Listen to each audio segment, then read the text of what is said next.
నగరంలో దీర్ఘకాలికంగా పెండింగ్లో ఉన్న పన్ను బకాయిదారులకు రెడ్ నోటీసులు ఇచ్చి వసూలు చేయాలని నగరపాలక సంస్థ కమిషనర్ ఎన్ మౌర్య రెవెన్యూ అధికారులను ఆదేశించారు. పన్నుల వసూళ్లు తదితర అంశాలపై బుధవారం నగరపాలక సంస్థ కార్యాలయంలో రెవెన్యూ అధికారులు, సచివాలయ కార్యదర్శులతో కమిషనర్ సమీక్ష సమావేశం నిర్వహించారు. ఆయా వార్డుల పరిధిలో పన్నుల వసూళ్లపై అధికారులు వివరించారు. ఈ సందర్భంగా కమిషనర్ మాట్లాడుతూ నగరంలో పలు వార్డుల్లో దీర్ఘకాలికంగా ఉన్న పెండింగ్లో ఉన్న వాటిని గుర్తించి రెడ్ నోటీసులు ఇవ్వాలని అధికారులను ఆదేశించారు. అప్పటికి స్పందించిన వారికి కొళాయి, డ్రైనేజ్ కనెక్షన్లు కట్ చేయాలని అధికారులను ఆదేశించారు.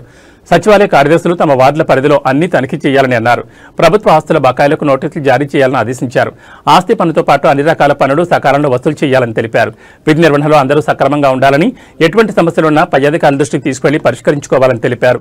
పన్నుల వసూళ్లలో ఎవరైనా నిర్లక్ష్యం వహిస్తే శాఖాపరమైన చర్యలు తీసుకుంటామని హెచ్చరించారు.